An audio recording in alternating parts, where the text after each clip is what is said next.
격려 좀 해주시고, 메르스 때문에 세상 구경 못하다가 이번에 나온 것 같은데 많이 좀 격려 좀 해주시고 좀 축복했으면 좋겠어요. 많이 외롭대요. 여러분들 편지도 써주시고 하세요. 전화 좀 잘 받아주시고. 얼마 전에 제 신학교 후배 목사님에 대한 소식을 듣게 됐는데요. 이 목사님 나이가 올해 38살, 38살인데 2년 전에 이 서울 모처에 교회 개척을 했어요. 교회 개척을 해서 2년 동안 열심히 또 하나님을 섬기고 또 교회 일에 열심을 다했던 목사님이었습니다. 근데 이 목사님이 올해 초에 잠을 자면은 항상 이게 목을 두드러기게 맞은 것 같은 느낌, 그리고 이 잠을 자면 속이 굉장히 고통스럽더래요. 그래서 참다 결국 이제 병원에 가서 진단을 했어요. 근데 병원 가서 진단을 해보니까 뭐라고 판정을 받았냐면 췌장암 판정을 받은 거예요. 췌장암 판정을 받아가지고, 암 중에서 췌장암은 많이 안 좋잖아요. 그리고 가장 말기에 발견되는 암인데, 그것도 이 췌장암이 그 스티븐 잡스가 걸렸던 암과 유사한 암이라고 이야기를 해요. 췌장암 중에서도 정말 좋지 않은 암이라고 이야기를 하더라고요. 그래가지고 얼마 전에 이제 아산병원에서 입원하고 수술까지 잘 마쳤다라는 이야기는 들었습니다. 근데 그 사모님이 또 8월 달에 또 출산을 또 앞두고 있어요. 참 여러 가지 상황과 형편을 보면 참 마음에 좀 여러 가지 뭐라고 위로를 해야 될지 좀 여러 가지 생각이 교차가 되더라고요. 38살이면 한참 막 열심히 사역할 나이고, 정말 어떻게 보면은 앞이 좀 창창하잖아요, 흔히 하는 말로. 그런데 참 하나님의 뜻이 어디 있는지 거기에 대한 그 질문 또 물음을 갖지 않을 수밖에 없었습니다. 근데 이 목사님이 수술을 마치고 난 이후에 그 SNS에 자기의 그 글을 좀 올렸더라고요. 하나님께서 자신의 삶에 대해서 어떻게 인도하시고 자기를 붙잡아 주신 것인지에 대한 어떤 간증적인 어떤 글을 올린 걸 좀 봤습니다. 잠깐 좀 여러분과 함께 나누려고 하는데 한번 들어보세요. 수술 전후로 몰려오는 말로 형용할 수 없는 고통과 통증이 오랜 기간 며칠씩 지속되다 보니 너무 힘들어 주신 사명 마무리되었으면 그냥 천국 갔으면 하는 생각도 든 적이 있다. 지난 몇 개월간의 병실에 있으면서 다양한 연령층의 환자들을 만났다. 간암, 말기, 대장암, 위암, 췌장암, 간 이식 환자들, 어린 학생부터 노년에 이르기까지 연령층도 다양하다. 이들은 우리가 너무나도 당연하듯 누리고 있는 일상의 삶을 단 몇 분이라도 생명을 연장하고자 수억의 돈을 쓰기도 한다. 어떤 분은 직장과 살던 집도 다 팔았다. 단 몇 분 또는 며칠의 삶이라도 더 연장하기 위한 노력이다. 어떨 때는 함께 웃고 이야기하다가도 몇 분 사이에 혈액 수치의 변동으로 사경을 헤매는 분들, 어제 보았던 분이 하늘나라로 가시고 또 다른 분이 생명을 연장하고자 병실 침상에 들어와 인사를 하기도 한다. 그분들보다 수술 후 일찍 퇴원하기는 했으나 여러 부분이 마음에 걸린다. 이러면서 이런 고백을 해요. 우리의 삶 가운데 일상에서 뛰는 심장, 박동수조차 하나님이 허락하시지 않으면 단 1초도 삶을 연장할 수 없다. 말씀은 하나님의 형상으로 지음받은 우리라 할 때 하나님이 이런 모든 과정을 설계하셔서 진행하셨다. 따라서 지음받은 피조물인 인간은 반드시 그분 안에 거할 때 인생의 진정한 의미와 영생의 은혜를 덧입게 됨을 알게 된다. 굉장히 장문의 글을 쭉 썼어요. 제가 요약을 한 건데, 제가 이 목사님의 글을 쭉 읽다가 어떤 생각이 들었냐면, 현재 고백한 이 고백이 자신의 그 생명의 주관자 되신 하나님, 그 하나님에 대해서 이 목사님은 자신의 그 죽음에 대한 이해와 함께 정말 하나님이 자신에게 어떤 분인가를 사실적으로, 그리고 말 그대로 생명으로 그 사실을 받아들이고 있다라는 사실을 제가 보게 되었습니다. 우리가 흔히 말해서 예수 그리스도를 믿고 영생을 얻었다, 예수 안에 생명이 있다라고 하지만 그 예수의 생명이 나와 과연 무슨 상관이 있느냐라고 했을 때 그 부분에 대해서 우리가 확신을 갖고 확답하기는 참 쉽지 않지만, 하지만 그런 믿음의 고백을 하지 않습니까? 하지만 그런 믿음의 고백을 했을 때 과연 내가 그 죽음을 목전 앞에 섰을 때 목전 앞에 두고 과연 이 고백이 동일하게 변하지 않냐고 이 고백이 가능할까? 아무도 모르는 것 같아요. 저도 참 교회에서 많은 장례식을 지켜보고 많은 분들이 세상을 떠나는 분들이 있습니다. 평소에 정말 예수 믿었던 분 같은데 정작 죽음 앞에 섰을 때 두려워하고 또 하나님 앞에 나아가기 정말 꺼려한 분도 계세요. 어떤 사람은 평소에 믿음이 별로 없고 그냥 그저 그랬던 것 같은데 정작 하나님 앞에 섰을 때 이제는 자신의 생을 마감하는 그 시점에서 오히려 더 담대하게 나아가는 사람 또한 있는 걸 보았습니다. 여러분들 아마 젊기 때문에 이런 부분들이 실감이 와 닿지는 않을 거예요. 하지만 한 가지가 확실한 사실은 저도 그렇고 여러분도 그렇고 모두가 다 죽을 수밖에 없는 존재입니다. 이 죽음 앞에서는 누구도 자신할 수 있는 사람은 아무도 없어요. 중요한 것은 그 죽음 앞에 섰을 때 과연 그 하나님 나에게 어떤 분인가? 내가 믿는 그 하나님을 향해서 과연 이 믿음의 고백을 변하지 아니하고 동일하게 내가 지속할 수 있겠는가? 라고 하는 그 질문 앞에 항상 답을 가지고 살아야 한다는 것입니다. 저는 이 목사님 그 글을 쭉 읽고 또 그분의 삶을 보면서 갈라디아서 2장 20절 말씀을 다시 한번 생각해 보게 되었습니다. 다른 말씀이죠. 내가 그리스도와 함께 십자가에 못 박혔나니 그런즉 이제는 내가 사는 것이 아니요 오직 내 안에 그리스도께서 사시는 것이라.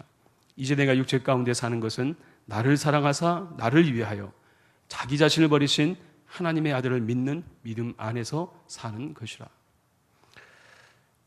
내가 누구 안에 산다는 것입니까? 예수 안에 산다는 거예요. 예수 안에 산다는 것은 먼저 전제되는 것이 있죠. 뭐가 전제돼야 되죠? 내가 살아야 죽어요. 죽었나니. 이제는 내가 사는 것이 아니요. 내가 십자가에 못 박혀서 이제는 내가 사는 것이 아니에요. 이제는 내가 누구를 위해 사는 것입니까? 그리스도를 위해 사는 존재가 되었다라는 것입니다. 이제는 나라고 하는 존재, 나라고 하는 이 자아는 죽고 없어지고 이제는 예수님 때문에 사는 존재, 예수님 안에 있는 그 생명이 우리에게 이식되어서 이제는 우리가 영원히 살 수 있는 그런 특권을 받은 존재라는 것을 전제하는 것입니다.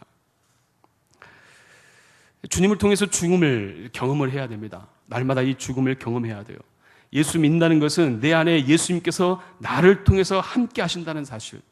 그래서 이제는 내가 나를 위해 사는 존재가 아니라 내가 이제는 누굴 위해 사는 거예요? 주를 위해 사는 존재가 되었다는 것을 전제하는 것입니다. 우리는 종종 이런 고백을 하죠. 내가 하나님을 사랑합니다.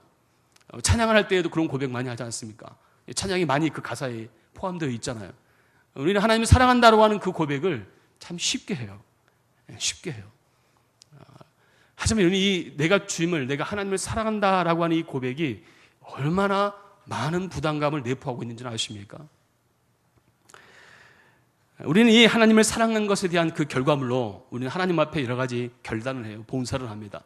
때로는 우리가 물질도 사용하기도 하고 시간도 사용하기도 하고 교사로 찬양으로 여러 가지 모양으로 하나님을 섬긴다라고 이야기를 해요.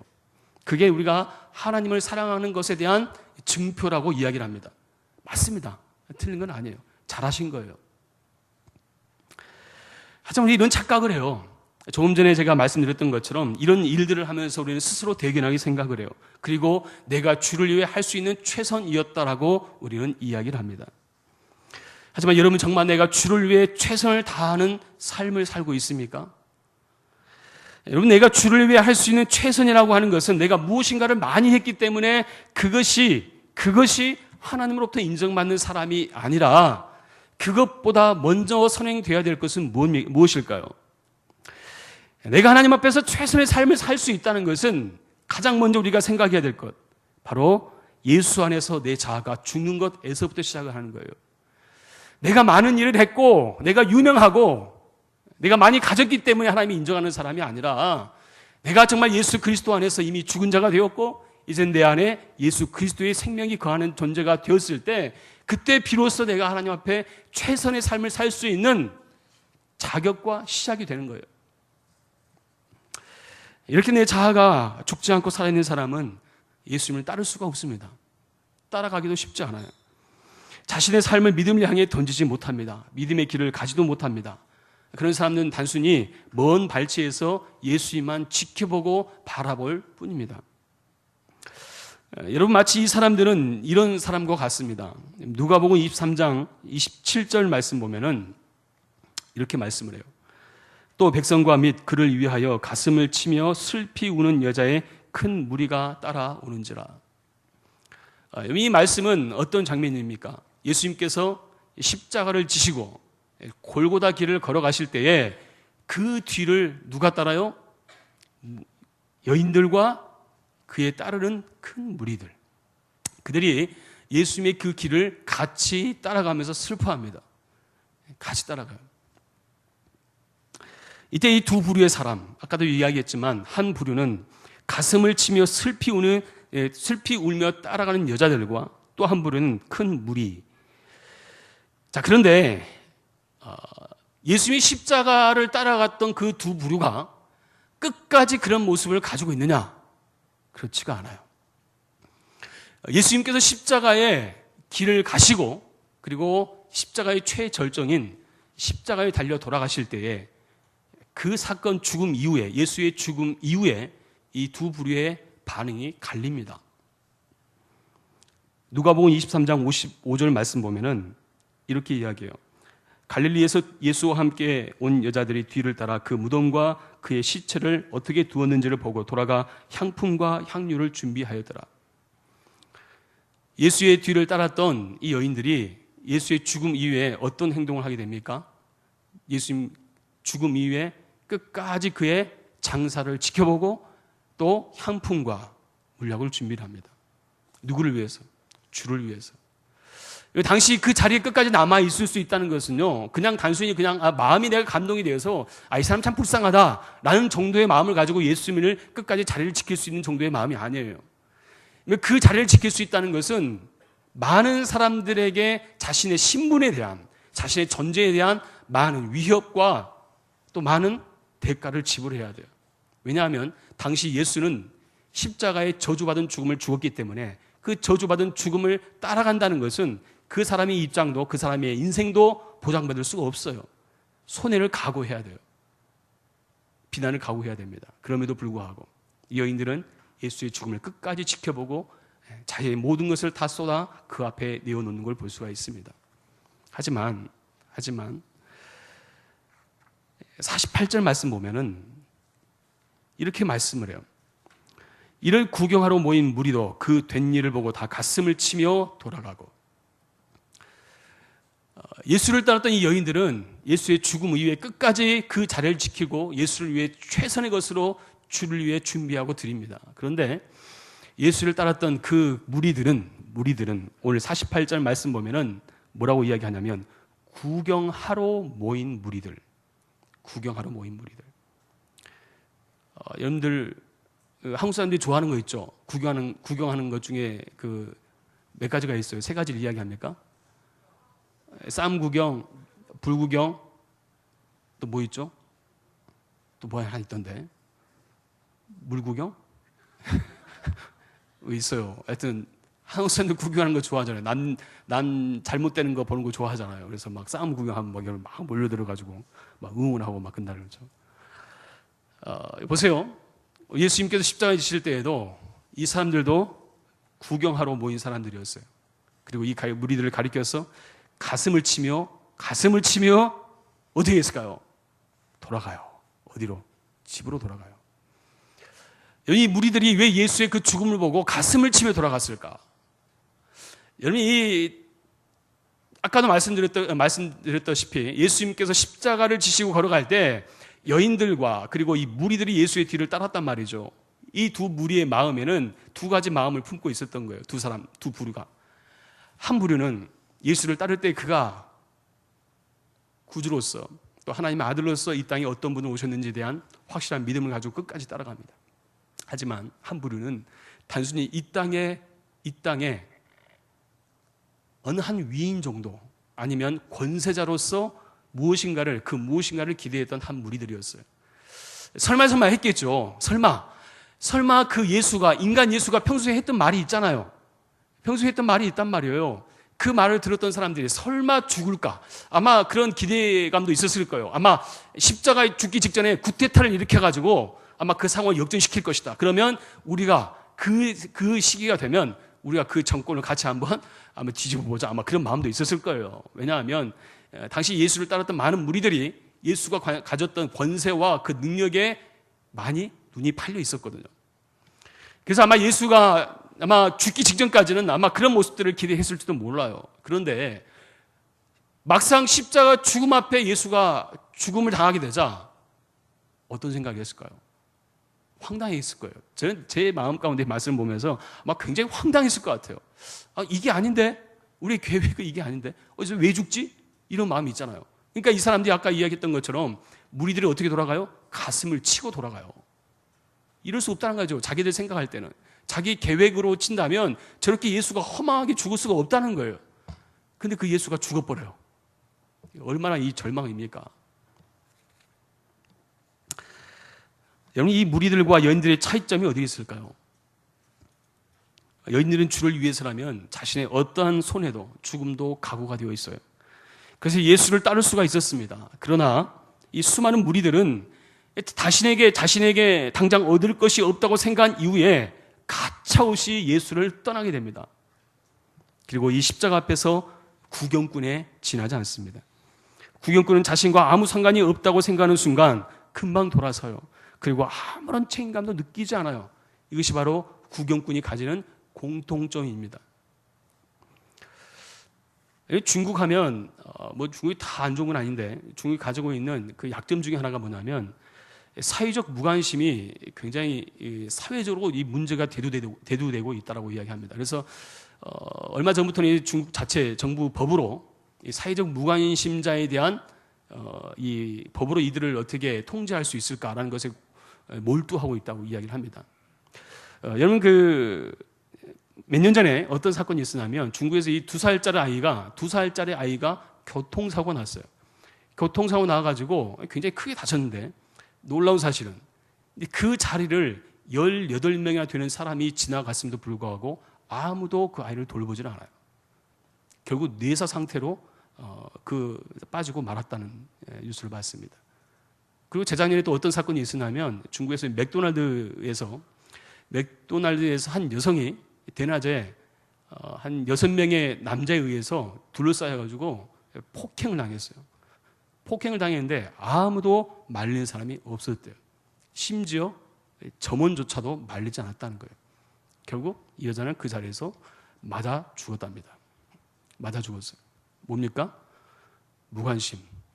그리고 구경꾼에 불과했어요. 구경꾼은 책임을 지지 않아요. 나와는 상관이 없다라고 생각을 해요. 어쩌면 예수를 따랐던 이 많은 무리들이 아마 예수님 앞에서, 예수님의 그 죽음 앞에서 이들과 전혀 다를 바가 없었다는 겁니다.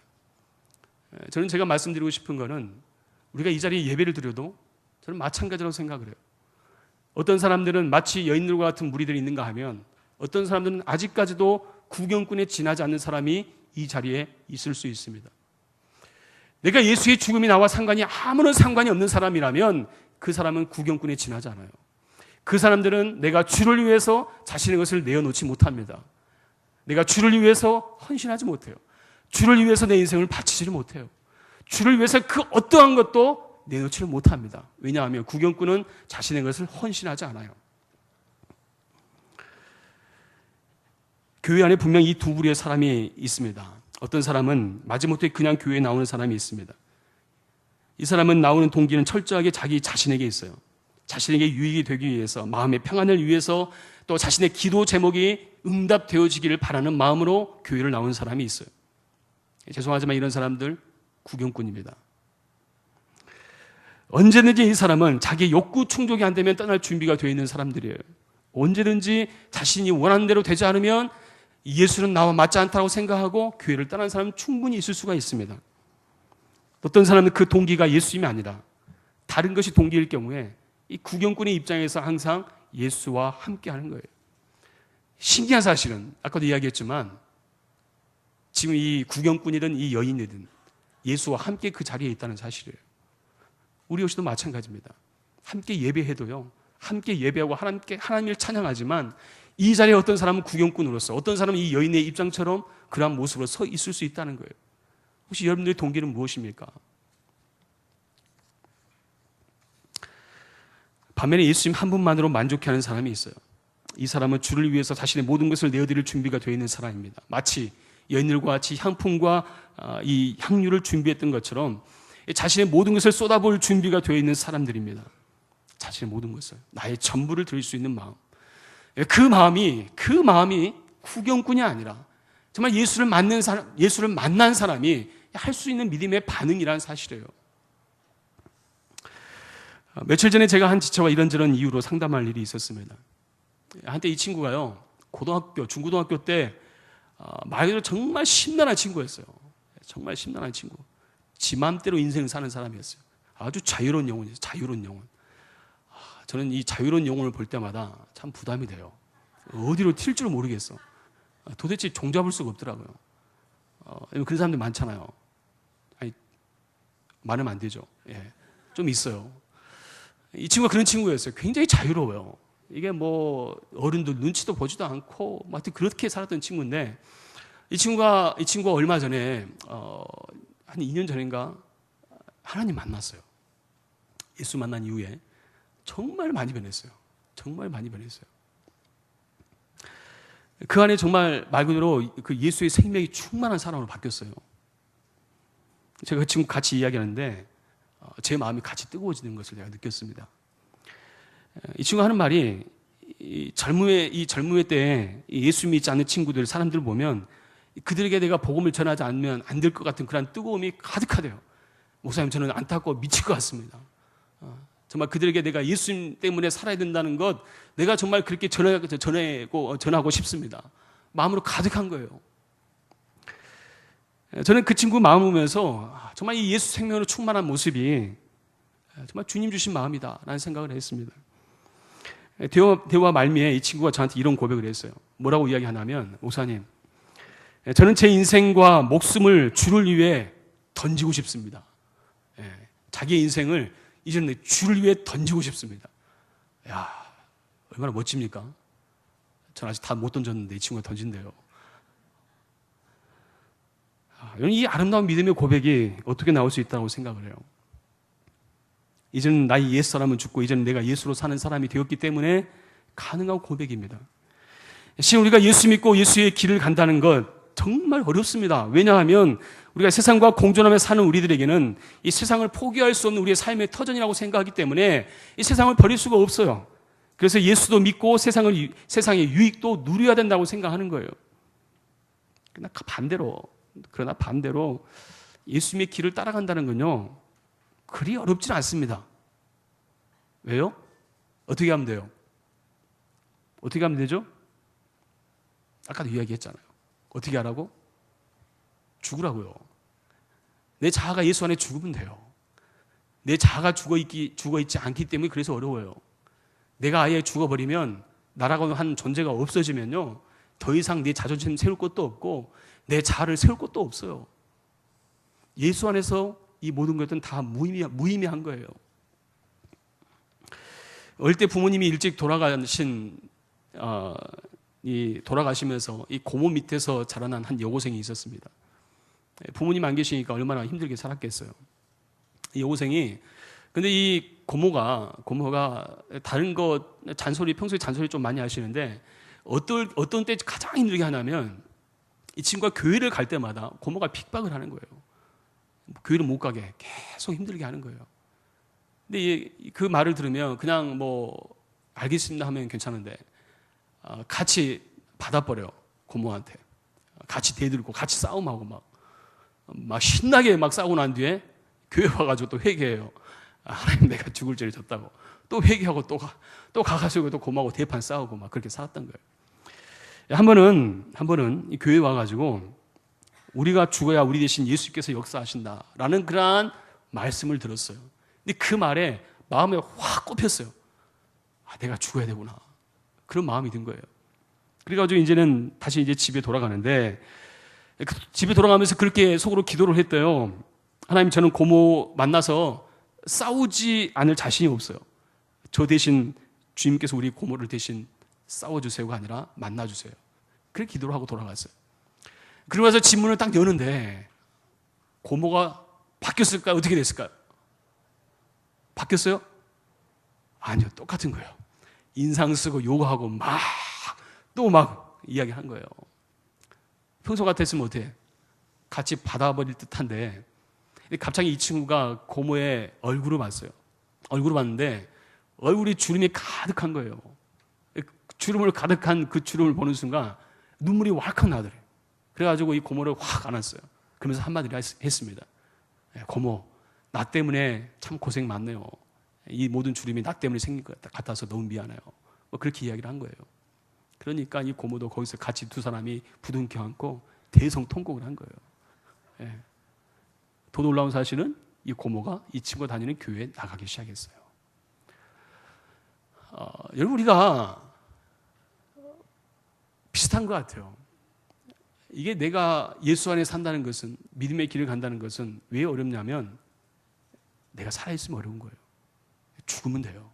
내 자아가 죽으면 주님께서 나를 통해 역사하는 것입니다. 이것이 바로 우리의 믿음이고 우리가 그 주님의 길을 가려가는 분명한 목적이다라고 말할 수가 있습니다. 우리 18절 말씀 봅시다. 우리 18절 말씀 같이 한번 읽도록 하겠습니다. 18절 시작. 18절.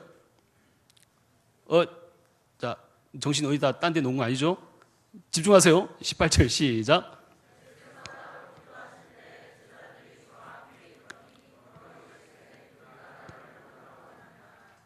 아멘. 자, 예수님께서 따로 기도하실 때 제자들이 주와 함께 있더니 예수님께서 묻습니다. 이르시되 무리가 나를 누구라 하더냐? 무리가 나를 누구라 하더냐? 그러니까 19절에 뭐라고 그래요?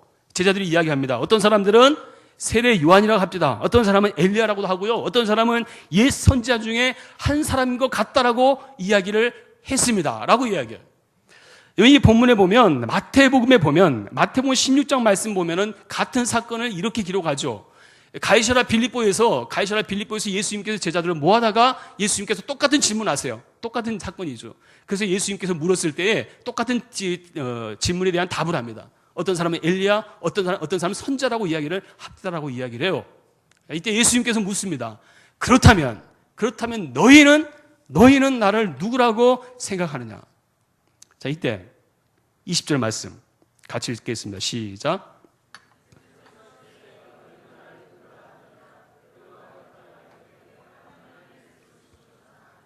아멘. 자, 베드로가 뭐라고 이야기합니까? 하나님은 그리스도이시니이다. 그리스도이시니이다. 마태복음 16장 말씀 보면 베드로가 뭐라고 이야기합니까? 주는 그리스도시요 살아계신 하나님의 아들이십니다. 라고 고백을 해요.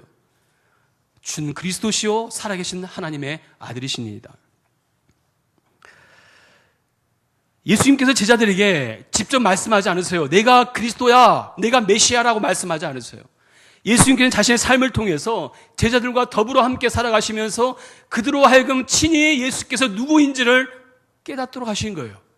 너희가 살아보니까 너희들 나 누군 것 같아? 라고 예수님 물으시는 거죠. 이때 베드로가 확실하게 고백하기를 주는 그리스도이십니다. 살아계신 하나님의 아들이십니다.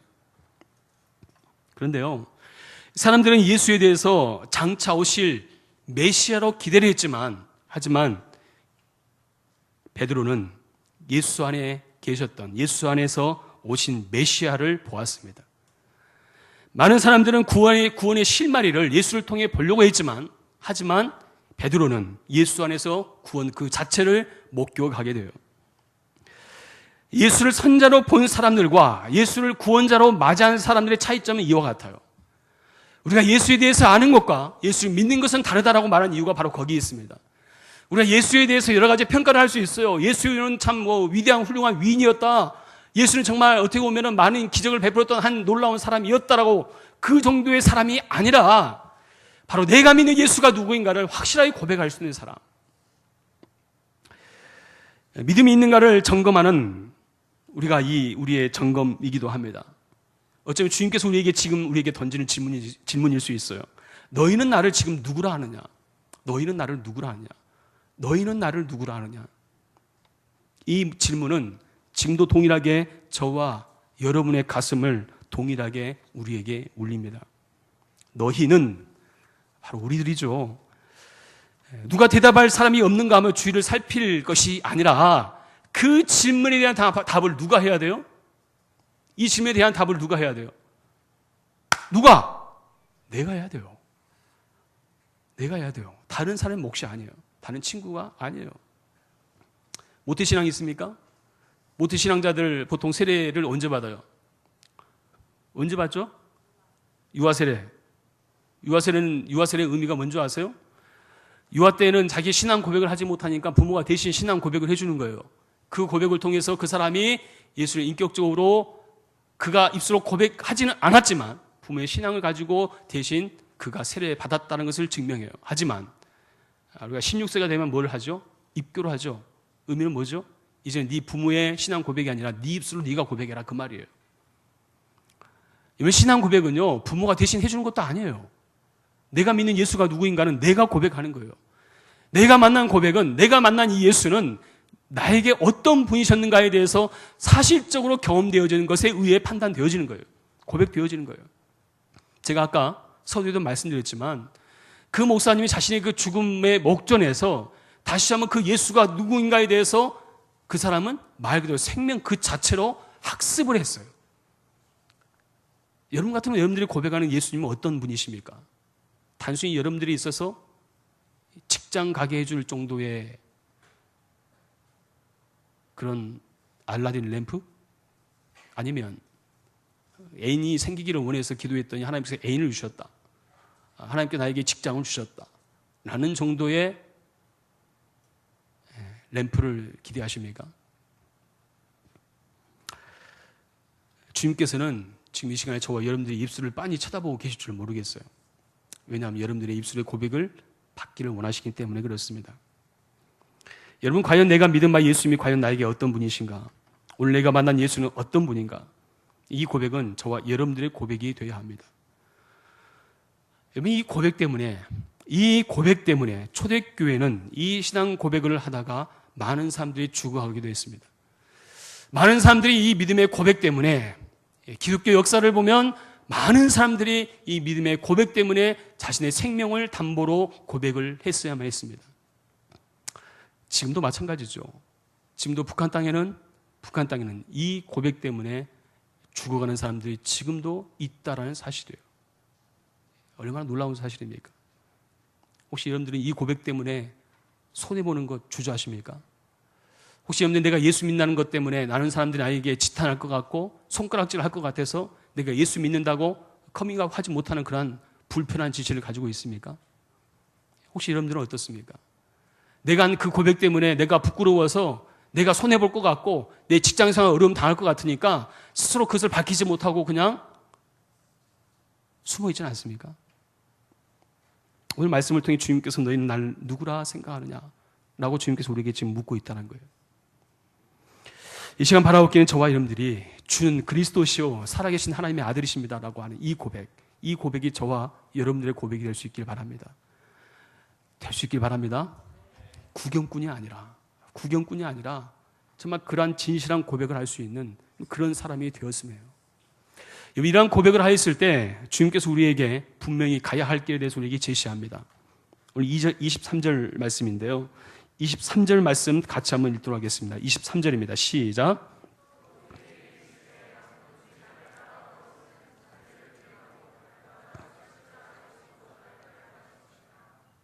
아멘.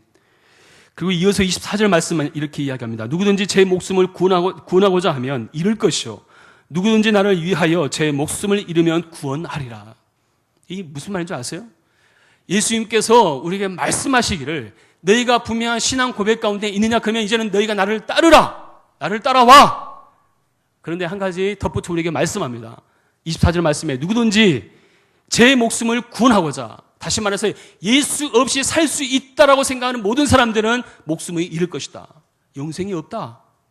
하지만 누구든지 나를 위하여 제 목숨을 잃으면, 네가 죽으면, 내 자아가 죽으면 어떻게 돼요? 구원하리라. 23절 말씀도 우리에게 참 부담이 돼요. 23절 말씀 뭐라고 이야기합니까? 아무든지 나를 따라오려거든, 나를 따라오거든 어떻게 하라고 그래요? 여기서 나를 따라오라는 이 말은요, 아까 이야기했지만 신앙 고백이 전제된 따름이에요. 신앙 고백이 되었을 때, 신앙 고백을 했을 때, 내가 예수 믿습니다. 예수님 나의 삶의 전부입니다. 인생의 전부입니다. 라는 고백이 되었을 때 우리는 어디로 가야 돼요?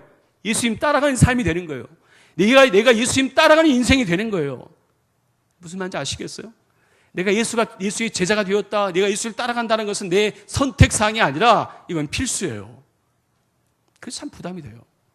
그러면서 우리에게 말씀하기를 뭐라고 이야기합니까? 자기를 부인하고 날마다 십자가를 지고 따라와라. 자기를 부인해라. 한 가지 더 부담스러운 말씀을 하세요. 한 번만 네 십자가를 지고 따라와라 하지 않아요. 한 번만 져라, 하루만 져라 하지 않아요. 날마다 네 십자가를 지고 나를 따라와. 그게 너희가 나를 따라올 수 있는 길이야. 예수님 우리에게 당신을 따르라고 말씀합니다. 우리가 예수를 따르기 시작할 때 우리가 예수를 얻고자 우리가 움켜졌던 모든 것들을 내려놓는 것이 필요합니다. 내 자신만을 위해 추구했던 모든 것을 일부만 내려놔가 아니라 전부를 내려놓고, 그리고 하루만이 아니라 한 번만 따라와가 아니라 날마다 너의 십자가를 지고 따라와라. 이 십자가를 지란 말은 무슨 말입니까? 예수 믿는 것 때문에, 예수 믿는다는 것 때문에 많은 고난도 받고 손해도 받고 심지어는 목숨까지도 이를 각오하고 따라오라는 거예요. 그렇게 따라오라는 거예요. 여러분, 예수 믿는다는 건요, 예수 믿고 살아간다는 것은요, 예수 믿는 건 너무 쉬워요. 예수 믿는 것은 내가 예수로 고백하는 거 너무 쉬운 거예요. 하지만 예수 믿고 따라 산다는 것은요, 생명까지도 포기하셔야 돼요. 심령. 그럴 각오로 여러분들이 믿음의 길을 가셔야 돼요. 여러분, 이게 우리 안에 자리 잡고 있지 않으니까 세상에서 힘이 없는 거예요. 예수 믿어도 교회를 다닌다고 해도 자신이 없어요. 내가 믿는 예수가 누구인지에 대해서 내가 확실하게 이야기하지도 못해요. 야, 너 교회 다닌다며, 네 예수 믿는다며, 네 한번 이야기해봐. 말을 못해요. 왜 예수 믿어야 되는지, 왜 복음이 필요한지 말을 못하는 거예요. 사람들은 같은 길을 가는 사람이 많을수록 옳은 길이라고 하는 확신을 가지고 있어요. 무슨 말인지 알겠어요? 같은 길을 갈 때 같은 길을 가는 사람들이 많이 있는 사람일수록 그쪽 길이 맞다라고 생각을 해요. 혹시 OX 퀴즈 해본 적 있습니까? 단체전 OX 퀴즈 할 때 문제 거의 다 100% 다 알고 계세요? 한 절반은 모를 거예요. 그러면 모를 때 어떻게 하죠? 어떤 선택에 탁월합니까? 사람이 많은 곳에 가면 망하죠. 대부분 틀리더라고요. 왜냐하면 넌센스 퀴즈를 많이 던지니까. 근데 우리는 그렇게 생각을 해요. 마치 OX 퀴즈를 할 때 사람이 많은 곳에 가면 그것이 맞을 것이라고 생각한단 말이에요. 하지만 여보세요, 믿음의 길은, 내가 예수를 따라간다는 것은요, 다수의 사람과 휩쓸려 가는 것을 말하는 것이 아니라 때로는 나 홀로 서기를 하셔야 돼요. 때로는 직장에서, 캠퍼스에서 내가 하나님 앞에서 내 자신을, 하나님, 나는 이렇게 살겠습니다, 나는 이런 한 사람으로 내가 남겠습니다라고 결단하셔야 돼요. 다수의 길을 가는 것처럼 내가 그렇게 휩쓸려 가겠습니다가 아니라 내가 하나님 이런 믿음의 사람으로 내가 살겠습니다. 여러분이 커밍아웃 하셔야 돼요. 술자리에서 하십시오. 예, 술자리에서 하셔야 돼. 노는 자리에 있습니까? 예수 믿는 사람이라고 밝히셔야 돼요. 그게 내가 예수님 따라가는 삶이에요. 오늘 이 시간에 주님께서 우리에게 물으실 것입니다. 너는 나를 누구라고 생각하느냐? 너는 나를 누구라고 생각하느냐? 저는 여러분들이 사람 눈치 안 봤으면 좋겠어요. 사람 눈치 보지 마세요. 사람 눈치 보지 마시고 하나님을 의식하셔야 돼요. 하나님을 의식하셔야 돼요. 우린 자기 부인하고 자기 십자가 지는 것, 20대 내가 열심히 했던 것으로, 그것으로 다 했다고 생각하지 마세요. 20대 내가 열심히 일했으니까, 사역에 했으니까 30대에는 좀 쉬어야 된다고 생각하지 마세요. 그때 주님께서 여러분들 질문하십니다. 너는 나를 누구라고 생각해? 그 말은 뭐예요? 십자가 지고 나 따라와. 그 말씀하시는 거예요. 십자가의 길은 구경꾼의 자리가 아닙니다. 먼 발치에서 팔짱만 끼고 있는 것이 절대 믿음의 길은 아닙니다. 우리가 7월 29일 날 여름 수련회를 출발해요. 농촌 선교로 갑니다. 많은 지체들이 신청을 해줬습니다. 그 중에서는 정말 가고 싶어도 직장 때문에 함께하지 못한 지체들도 있어요. 하지만 아직 여건이 되고 갈 수 있는데 마음을 열지 않는 지체들도 있습니다. 혹시 구경꾼이지 않습니까?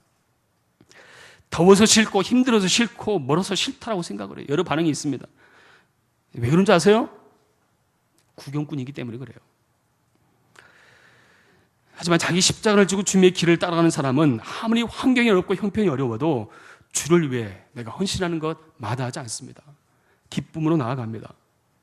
이 시간 바라옵기는 저와 여러분들이 하나님 앞에서 이 분명한 그리고 확신한 신앙 고백을 하신다면 구경꾼의 자리가 아니라 내가 이제는 묵묵히 주님의 길을 따라가는 정말 자기를 부인하고 날마다 주의 십자가를 지고 주님 앞에 나아가기를 소원하는 마음 가지고 나아가는 저와 여러분 될 수 있기를 바랍니다.